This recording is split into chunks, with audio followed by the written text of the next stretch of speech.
Break ನಂತರ left right and ಸೆಂಟರ್ಗೆ ಮತ್ತೊಮ್ಮೆ ಸ್ವಾಗತ. ಚರ್ಚೆಯ ಕೊನೆ ಭಾಗಕ್ಕೆ ಬರ್ತಾ ಇದ್ದೀವಿ. ಮೋಹನ್ ವಿಶ್ವ ಅವರೇ, ಏನು ರಾಜ್ಯ ಸರ್ಕಾರವನ್ನು ಇಕ್ಕಟ್ಟಿಗೆ ಸಿಲುಕಿಸಬೇಕು ಅಂತ ಬೆಳಗಾವಿ ಅಧಿವೇಶನಕ್ಕೆ ನೀವು ತಯಾರಾಗ್ತಾ ಇದ್ದೀರಿ. ಅವರ ಕೈಯಲ್ಲಿ ಮೈಕಲ್ ಡಿ ಕುನ್ನ ಕೊಟ್ಟಿರುವಂಥ ವರದಿ ಇದೆ. ಇನ್ನೂ ಕಂತುಗಳಲ್ಲಿ ಬರೋದಿದೆ ಕೊರೋನಾ ಕಾಲದಲ್ಲಿ ಏನೇನಾಗಿತ್ತು ಅಂತ. ಅಜಿತ್, ಕೊರೋನಾ ಕಾಲದಲ್ಲಿ ಜನ ಯಾವ ರೀತಿ ಬೀದಿಗಳಲ್ಲಿ ಎಷ್ಟು ಕಷ್ಟಪಡ್ತಾ ಇದ್ರು, ಅವಾಗ ಒಂದು ಕೇಂದ್ರ ಸರ್ಕಾರ ಆಗಲಿ ರಾಜ್ಯ ಸರ್ಕಾರ ಆಗಲಿ ಜಗತ್ತಿನ ಬೇರೆ ಬೇರೆ ದೇಶಗಳಾಗಲಿ ಒಂದು ಮೆಡಿಸನ್ಗಾಗ್ಬೋದು, ಒಂದು ಇಂಜೆಕ್ಷನ್ಗಾಗ್ಬೋದು, ಒಂದು ವೆಂಟಿಲೇಟರ್ಗಾಗ್ಬೋದು ಎಷ್ಟು ಅವಣಿಸ್ತಿತ್ತು ಅಂತ ಎಲ್ಲರಿಗೂ ಗೊತ್ತು, ಎಲ್ಲರೂ ನೋಡಿದ್ದಾರೆ ಆಯ್ತಲ್ಲ. ಇವರು ಒಂದು ದ್ವೇಷದ ರಾಜಕಾರಣ ಮಾಡಬೇಕು ಅಂತ ಹೇಳ್ಕೊಂಡು ಏನೋ ಒಂದು ಇಂಟರಿಮ್ ರಿಪೋರ್ಟ್ ಬಿಟ್ಟ ತಕ್ಷಣ ಅವ್ರೇನೋ ಮಾಡ್ಲಿಕ್ಕೆ ಆಗೋದಿಲ್ಲ. As simple as that. ಜನಕ್ಕೆ ಗೊತ್ತು ಯಾವ ರೀತಿ ಅವತ್ತು ನಾವು ಅಧಿಕಾರದಲ್ಲಿದ್ದಾಗ ಜನಗಳನ್ನ ಎಷ್ಟು ಕಾಪಾಡ್ಕೊಂಡಿದೀವಿ, ಏನೇನು ಕೆಲಸಗಳನ್ನ ಮಾಡಿದೀವಿ ಅಂತ ಹೇಳಿ ಆಯ್ತಲ್ಲ. ಆದ್ರಿಂದ ಇವ್ರು ಏನೇ ಸುಳ್ಳು ಹೇಳಿದ್ರು ಅದೇನೋ ನಿಲ್ಲೋದಿಲ್ಲ. ನೆಕ್ಸ್ಟ್ ಇವರು ಕರ್ನಾಟಕದ ಬಗ್ಗೆ ಗಿಡಿಪಿ ಅಂತೆಲ್ಲ ಮಾತಾಡೋದು. ಇವ್ರು ಬಂದಿಲ್ಲೇನೋ ದೊಡ್ಡದಾಗಿ ಏನೋ ಉದ್ಧಾರ ಆಗ್ಬಿಟ್ಟಿದೆ ಅಂತ. ಸಿಂಪಲ್ ಎಕ್ಸಾಂಪಲ್ ಅಜಿತ್, ಬಿಡದಿಲಿರೋ ಟೊಯೋಟಾ ಫ್ಯಾಕ್ಟರಿ ಹೊಸ ಪ್ಲಾಂಟ್ 21,000 ಕೋಟಿ ಇನ್ವೆಸ್ಟ್ಮೆಂಟ್ ಇವ್ರು ಅಧಿಕಾರಕ್ಕೆ ಬಂದ ತಕ್ಷಣ ಮಹಾರಾಷ್ಟ್ರ ಕೊಟ್ಟೋಯ್ತು ಎಲೆಕ್ಟ್ರಿಕ್ ಪ್ಲಾಂಟ್. ಇನ್ನು 6 ತಿಂಗಳಾಗಿಲ್ಲ ಹೋಗಿ, ಬಿಕಾಸ್ ಇವ್ರ ಕೈಲಿ ಏನು ಮಾಡಕ್ಕಾಗಲ್ಲ ಅಂತ ಗೊತ್ತು. ಎಷ್ಟು ವರ್ಷದಿಂದ ಇದ್ದಿದ್ ಪ್ಲಾಂಟ್ ಅದು. ಅದಕ್ಕೂ ಇವತ್ತಿನ ಚರ್ಚೆಗೆ ಆರ್ಗ್ಯುಮೆಂಟ್ ಹೆಂಗ್ ರಿಲೆವೆಂಟ್?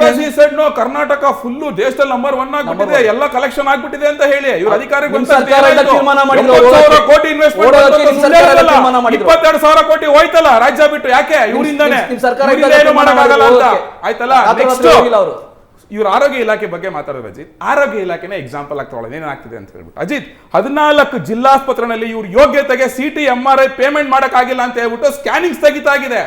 108 ಆಂಬ್ಯುಲೆನ್ಸ್ 3,000 ಆಂಬ್ಯುಲೆನ್ಸ್ ಡ್ರೈವರ್ಗಳಿಗೆ ಸಂಬಳ ಕೊಟ್ಟಿಲ್ಲ 3 ತಿಂಗಳಿಂದ. ಇವ್ರು ಕುತ್ಕೊಂಡು ಮಾತಾಡ್ತಾರೆ ಅಷ್ಟೇ. ಯಾಕೆ? ಆಸ್ಪತ್ರೆಯಲ್ಲಿ ಇವತ್ತು 250 ಔಷಧಿಗಳು ಸ್ಟಾಕ್ ಇಲ್ಲ ಇವತ್ತು. ಅದು ಸ್ಟಾಕ್ ಮಾಡಕ್ಕೆ ದುಡ್ಡೆಲ್ಲ ಆಗ್ತಾ ಇಲ್ಲ. 40% ಅನುದಾನ ಕಡಿತ ಮಾಡಿದ್ದಾರೆ. ತಿರ್ಗಾ ಆಮೇಲೆ ಎಂಟ್ರಿ ಚಾರ್ಜಸ್, ಅಪ್ಲಿಕೇಶನ್ ಚಾರ್ಜಸ್ ಅದನ್ನೆಲ್ಲ ಡಬಲ್ ಮಾಡಿದ್ದಾರೆ ಆರೋಗ್ಯ ಇಲಾಖೆನಲ್ಲಿ ಆಯ್ತಾ. ತಿರ್ಗಾ ಡೆಂಗ್ಯೂ ಕೇಸಸ್ 25,000 ಹೈಯೆಸ್ಟ್ ಇಡೀ ಕರ್ನಾಟಕದ ಇತಿಹಾಸದಲ್ಲೇನೆ. ಇದು ಇವ್ರು ಈ ರೀತಿ ಮ್ಯಾನೇಜ್ ಮಾಡಿದಂಥದ್ದು. ಇದು ಆರೋಗ್ಯ ಇಲಾಖೆ ಒಂದೇ ಎಕ್ಸಾಂಪಲ್. ಈ ರೀತಿ ತಗೊಂಡ್ರೆ ಒಂದೊಂದು ಇಲಾಖೆನಲ್ಲೂ ಅಷ್ಟೇ ಒಂದು ದಿವಾಳಿತನ, ಇನ್ನೊಂದು ಭ್ರಷ್ಟಾಚಾರ. ಮತ್ತೆ ಆಗ್ಲಿಂದ ಹೇಳ್ತಾ ಇದ್ರಿ ಯಾವ್ದಾದ್ರು ಒಂದು ಇನ್ವೆಸ್ಟಿಗೇಷನ್ ಕನ್ಕ್ಲೂಷನ್ ತಂದಿದ್ದೀರಾ ಅಂತ. ನಾನು ಕೇಳಿದ್ರೆ ಒಂದೇ ಒಂದು ಕನ್ಕ್ಲೂಷನ್ ಆಗಿರೋದು ಆ 40% ಕಮಿಷನ್ ಅಂತ ಅವ್ರು ಹೇಳಿದ್ರೆ ಗೊತ್ತಾದ ಸುಳ್ಳು ಅಂತ ಹೇಳಿ ರಿಪೋರ್ಟ್ ಕೊಟ್ಟಿದೆ.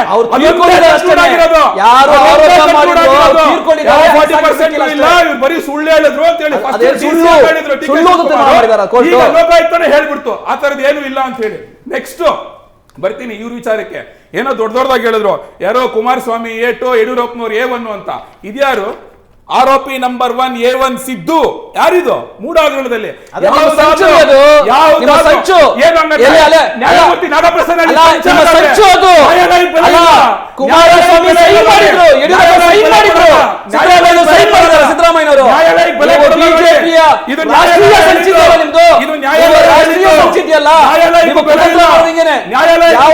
ಕಾಂಗ್ರೆಸ್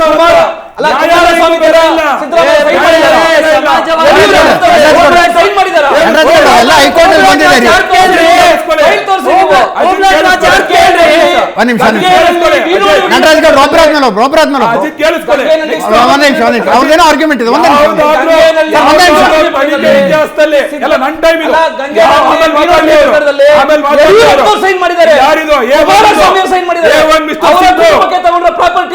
ಮಿಸ್ಟರ್ ಸಿದ್ದು ಇದು ಕೋರ್ಟ್ ಹೇಳಿರೋದು. ಸಿದ್ದು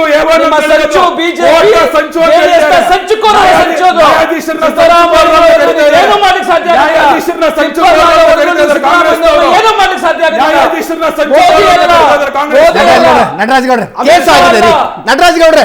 ಗೌಡ್ರೆ ಕೇಸ್ ಆಗಿದ್ದೀರಿ, ಅವ್ರ ಆರೋಪಿ ನಂಬರ್ 1 ಹೇಳ್ರಿ.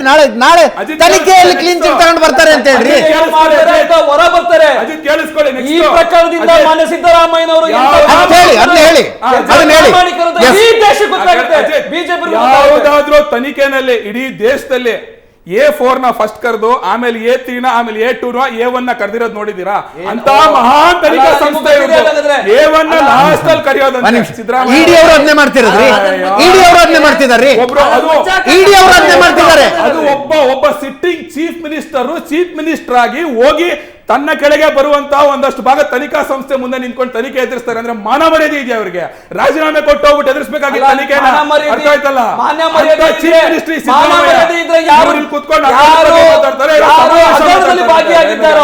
ಯಾರು ಡಿನೋಟಿಫಿಕೇಶನ್ ಪ್ರಕರಣದಲ್ಲಿ ಭಾಗಿಯಾಗಿದ್ದಾರೋ ಕುಮಾರಸ್ವಾಮಿ ಅವರನ್ನ ಮಂತ್ರಿ ಮಾಡ್ಕೊಂಡು ಪಕ್ಕದಲ್ಲಿ ಕುಣಿಸ್ಕೊಂಡು ನೀವು ಮಾನ ಮರ್ಯಾದೆ ಬಗ್ಗೆ ಮಾತಾಡ್ತಾ ಇದ್ದೀರಾ? ನೀವು ದಯವಿಟ್ಟು ಒಬ್ಬರಾದ್ಮೇಲೆ ಬೇರೆಯವ್ರ ಪ್ರಕರಣದಲ್ಲಿ ಸಿಕ್ಕಾಕೊಂಡ್ರೆ ಅಧಿಕಾರ ಮಾತಾಡೋ ಸಿದ್ದರಾಮಯ್ಯ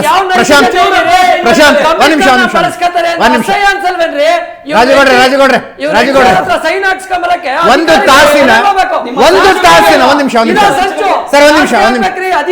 ತಾಸಿನ ಏಷ್ಯಾನೆಟ್ ಸುವರ್ಣ ನ್ಯೂಸ್ ಒಂದು ತಾಸಿನ ಲೆಫ್ಟ್ ರೈಟ್ ಅಂಡ್ ಸೆಂಟ್ರೇ ಹಿಂಗಾಗ್ಬೋದು ಅನ್ನೋದಿದ್ರೆ ಅಧಿವೇಶನ ಹೆಂಗಾಗ್ಬೋದು ಅನ್ನೋದರ ಅಂದಾಜು ಸಿಗ್ತಾ ಇದೆ. ಅಜಿತ್, ಕಳೆದ 10 ನಿಮಿಷಗಳ ಡಿಬೇಟ್ ನೋಡಿದಾಗ ನನ್ನ ಕರ್ನಾಟಕದ ದುರಾದೃಷ್ಟ ಅನ್ಸುತ್ತೆ ನನಗೆ. I hope viewers agree with me. ಮೂರೂ ಪಕ್ಷಗಳು ನಾವು ಸ್ವಚ್ಛ ಇದ್ದೀವಿ, ನೀವು ಕಳ್ಳರು ಅಂತ ಹೇಳ್ತಾ ಇಲ್ಲ. ಹೌದು, ನಾನು 10 ರೂಪಾಯಿ ತಿಂದಿರ್ಬೋದು ರೀ, ನೀನು 20 ತಿಂದಿದ್ದೀರಿ ಅಂತ. ನೀನು 20 ತಿಂದಿದ್ಯಾ, ನಾನು 15 ತಿಂದಿದ್ದೀನಿ. ನಾನು ಸ್ವಚ್ಛ ಅಂತ ಹೇಳುವ ನೈತಿಕತೆಯನ್ನು ಮೂರೂ ಪಕ್ಷಗಳು ಕರ್ನಾಟಕದಲ್ಲಿ ಕಳ್ಕೊಂಡ್ಬಿಟ್ಟಿವೆ. ಬಿ ಜೆ ಪಿಯವರು ಇವತ್ತು ಭಾಳ ಗಟ್ಟಿಯಾಗಿ ಹೇಳ್ತಿದ್ದಾರೆ, ಬಿ ಜೆ ಪಿ ಇದ್ದಾಗ ಏನಾಯಿತು, ನಟರಾಜ್ ಗೌಡರು ಎಲ್ಲವನ್ನೂ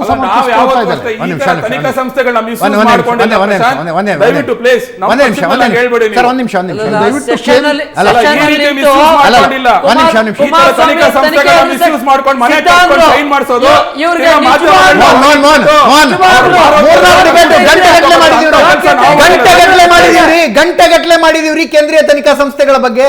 ಸೆಷನ್ ಅಲ್ಲಿ ಕೇಂದ್ರೀಯ ತನಿಖಾ ಸಂಸ್ಥೆಗಳ ಬಗ್ಗೆ ಗಂಟೆಗಟ್ಟಲೆ ಮಾಡಿದೀವಿ. ಹೆಂಗೆ ವಿರೋಧ ಪಕ್ಷಗಳ ನಾಯಕರೇ ಅದಕ್ಕೆ ಟಾರ್ಗೆಟ್ ಆಗ್ತಾರೆ ಅನ್ನೋದನ್ನ. ಎಸ್ ಪ್ರಶಾಂತ್, ಸಿದ್ದರಾಮಯ್ಯನವ್ರ ಬಗ್ಗೆ ಇಲ್ಲಿಯವರೆಗೆ ಇದ್ದಿರ್ತಕ್ಕಂಥ ಒಂದು ಛಾಪ್ ಏನಿತ್ತು, ಪವರ್ ಪೊಲಿಟಿಕ್ಸ್ನಲ್ಲಿ ಇದ್ದರೂ ಕೂಡ ಕೈ ಬಾಯಿ ಶುದ್ಧ ಇಟ್ಕೊಂಡಿರ್ತಕ್ಕಂಥವ್ರು ಅಂತ. ಆದರೆ ಕಳೆದ 4 ತಿಂಗಳ ರಾಜಕಾರಣದಲ್ಲಿ ಆ ಇಮೇಜ್ಗೂ ಕೂಡ ಪೆಟ್ಟು ಬಿದ್ದಿದೆ. ಆ ದೃಷ್ಟಿಯಿಂದ ನನಗನ್ಸುತ್ತೆ, ಈಗ ವಿಧಾನಸಭೆಯ ಅಧಿವೇಶನವನ್ನು ನಾವು ನೋಡ್ತಾ ಇದ್ದೀವಿ. ಈಗ ವಿಧಾನಸಭೆಯ ಎದುರು ನೋಡ್ತಾ ಇರ್ತಕ್ಕಂಥ ಸಂದರ್ಭದಲ್ಲಿ 23ಕ್ಕೆ ಫಲಿತಾಂಶ ಏನು ಬರುತ್ತೆ, that is also very important. ನೀವು ಹೇಳಿದಂತೆ ಮೈಕಲ್ ಕುನ್ನ ರಿಪೋರ್ಟ್ ಏನು ಬರುತ್ತೆ. ಆದರೆ ನನಗನ್ಸುತ್ತೆ ಕುತೂಹಲ ಇರ್ತಕ್ಕಂಥ, ನೋಡಿ ಕಳೆದ 3-3.5 ವರ್ಷಗಳ ನೀವು ವಿಧಾನಸಭೆಯ ಅಧಿವೇಶನಗಳನ್ನು ನೋಡಿ, ಯಡಿಯೂರಪ್ಪನವರು ಕೆಳಗಿಳಿದ ಮೇಲೆ, ಯಡಿಯೂರಪ್ಪನವರು ಮುಖ್ಯಮಂತ್ರಿ ಸ್ಥಾನದಿಂದ ಕೆಳಗಿಳಿದ ಮೇಲೆ ವಿರೋಧ ಪಕ್ಷದಲ್ಲಿರಲಿ ಮುಖ್ಯಮಂತ್ರಿ ಇರಲಿ, ಇಡೀ ವಿಧಾನಸಭೆಯ ಅಧಿವೇಶನವನ್ನು ಸಿದ್ದರಾಮಯ್ಯನವರು ಆವರಿಸ್ಕೊಳ್ತಾ ಇದ್ರು. ಆದರೆ ಈ ಅಧಿವೇಶನದಲ್ಲಿ ಅದು ಸಾಧ್ಯ ಆಗುತ್ತಾ? ವೈಯಕ್ತಿಕವಾಗಿ ಅವರ ಮೇಲೆ ಆರೋಪಗಳಿರ್ತಕ್ಕಂಥ ಸಂದರ್ಭದಲ್ಲಿ ಏನೇ ನಟರಾಜ್ ಗೌಡರು ಸಮರ್ಥನೆ ಮಾಡ್ಕೊಳ್ಬೋದು ರೀ, ಆದರೆ ಒಬ್ಬ ಮುಖ್ಯಮಂತ್ರಿ ಲೋಕಾಯುಕ್ತ ಪೊಲೀಸ್ ತನಿಖೆಗೆ ಹೋಗಿ ತನಿಖೆಯನ್ನು ಎದುರಿಸಬೇಕಾಗಿರ್ತಕ್ಕಂಥ ಪರಿಸ್ಥಿತಿ ಬಂದ. ಇವತ್ತು ನಾನು ಹೇಳಿದಲ್ಲ, ಯಾಕೆ ಈ ಕಾರಣ, ವಿಪಕ್ಷಗಳ ಮೇಲೂ ಕೂಡ ಆರೋಪಗಳಿದ್ವು. ಹೀಗಾಗಿ ಸರ್ಕಾರದ ಮೇಲೆ ಆರೋಪಗಳಿದ್ದಾಗ ಇವತ್ತೇನು ಹೊಸ ಆರ್ಗ್ಯುಮೆಂಟ್ ಮಾಡ್ತಿದ್ದೀರಿ ಕಾಂಗ್ರೆಸ್ನವರು ಅಥವಾ ಸಿದ್ದರಾಮಯ್ಯನವರು, ತನಿಖೆ ಎದುರಿಸಿದ್ರೆ ತಪ್ಪಾ ಅಂತ. ಸಿದ್ದರಾಮಯ್ಯನವರು ಹೇಳಿದ್ರು ತನಿಖೆ ಎದುರಿಸುವಾಗ ಮುಖ್ಯಮಂತ್ರಿ ಸ್ಥಾನಕ್ಕೆ ರಾಜೀನಾಮೆ ಕೊಟ್ಟು ಹೋಗ್ಬೇಕು ಅಂತ. ಯಡಿಯೂರಪ್ಪನವ್ರು ಹೇಳಿದ್ ನಾವಲ್ಲ, ಸಿದ್ದರಾಮಯ್ಯನವರು. ಇವತ್ತು ನಿಮಗೆ ಬೇಕಾದಾಗ ಒಂದು ಹೊಸ ಆರ್ಗ್ಯುಮೆಂಟ್ ಅನ್ನು ನೀವು ತಯಾರು ಮಾಡ್ಕೊಳ್ತಿದ್ರಿ. ಏನು ಯಡಿಯೂರಪ್ಪನವ್ರ ಸೈಟ್ಗಳನ್ನು ವಾಪಸ್ ಕೊಟ್ಟ ಅಕ್ಸೆಪ್ಟೆನ್ಸ್ ಆಫ್ ಗಿಲ್ಟ್ ಅಲ್ವಾ ಇದು ಅಂತ ಸಿದ್ದರಾಮಯ್ಯ ಗಿಲ್ಟ್. ನೀವು 14 ಸೈಟ್ ಯಡಿಯೂರಪ್ಪನವ್ರ ತರ ಚೆಕ್ಕಲ್ಲಿ ಲಂಚ ತಗೊಂಡಿದ್ದಾರೆ ಮನೆ ಸಿದ್ದರಾಮಯ್ಯನವರು, ಸೈನ್ ಮಾಡಿದ್ದಾರೆ, ಪ್ರಾಮಾಣಿಕರು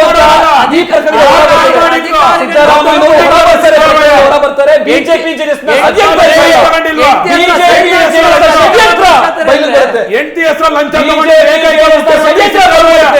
ನೀವು ಹೊಸ ಆಂಗಲ್ ಕೊಡಬೇಡ್ರಿ, ಹೊಸ ಆಂಗಲ್ ಕೊಡಬೇಡ್ರಿ. ಲಂಚ ತಗೊಂಡ್ರು ಏಕೈಕ ಮುಖ್ಯಮಂತ್ರಿ ಸಿದ್ದರಾಮಯ್ಯ. Last 30 second.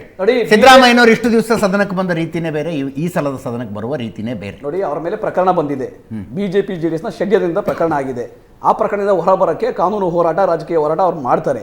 ಆದರೆ ಅವರ ಪ್ರಾಮಾಣಿಕತೆ, ಅವರ ವ್ಯಕ್ತಿತ್ವ, ನಾಯಕತ್ವ ಈ ಪ್ರಕರಣದಿಂದ ಬಿಜೆಪಿಯವರಿಗೂ ಮನವರಿಕೆ ಆಗುತ್ತೆ. ಯಾಕಂದ್ರೆ ಸಿದ್ದರಾಮಯ್ಯನವರು ಯಾವುದೇ ರೀತಿಯ ಕಳಂಕರಹಿತ ರಾಜಕಾರಣವನ್ನು 40 ವರ್ಷಗಳ ಕಾಲ ಮಾಡಿದ್ದಾರೆ. ಇವಾಗಲೂ ನಮಗೆ ಅವ್ರ ಮೇಲೆ ನಂಬಿಕೆ ಇದೆ. ಬಿಜೆಪಿ ಜೆಡಿಎಸ್ ನ ಷಡ್ಯಂತ್ರವನ್ನು ನಾವು ಬಯಲಿಗೆ ಹೇಳ್ತೀವಿ. ಆದರೆ ಯಾವುದೇ ಇಡಿ ಬರುತ್ತಾ ಇಂಥ ಕೇಸ್ಗಳಿಗೆ ನನಗೆ ಗೊತ್ತಿಲ್ಲ. ಇಡೀ ರಾಜ್ಯದಲ್ಲಿ ಏನೋ 16,000 ಕೇಸ್ಗಳಿಗೆ ಇಡಿ ಬರ್ಬೇಕಾಗ್ತದೆ ಆ ಲೆಕ್ಕ. ಆದ್ರೆ ಇಡೀ ದೇಶದಲ್ಲಿ ಇಡಿಯನ್ನ, ಸಿಬಿಐನ, ಐಟಿಯನ್ನ ಹೆಂಗೆ ಮಿಸ್ಯೂಸ್ ಮಾಡ್ತಾ ಇದ್ದಾರೆ ಬಿಜೆಪಿ ಅಂತ ಕಣ್ಣು ಕಾಣ್ತಾ ಇದೆ. ಇಂತಹ ಕೇಂದ್ರ ಸರ್ಕಾರ ಎಲ್ಲಾ ಸಂಸ್ಥೆಗಳು ದುರುಪಯೋಗ ಮಾಡ್ಕೊಂಡು ಬಿಜೆಪಿ ಕಚೇರಿಯಿಂದ ರಾಜಕಾರಣವನ್ನ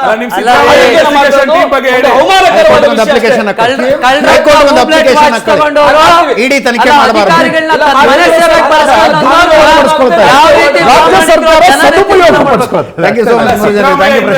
ಇದರೊಂದಿಗೆ ಇವತ್ತಿನ ಲೆಫ್ಟ್ ರೈಟ್ ಅಂಡ್ ಸೆಂಟರ್ ಮುಗಿಸ್ತಾ ಇದ್ದೀನಿ. ನೇರ ದಿಟ್ಟ ನಿರಂತರ ಸುದ್ದಿಗಾಗಿ ನೋಡ್ತಾ ಇರಿ ಏಷ್ಯಾನೆಟ್ ಸುವರ್ಣ.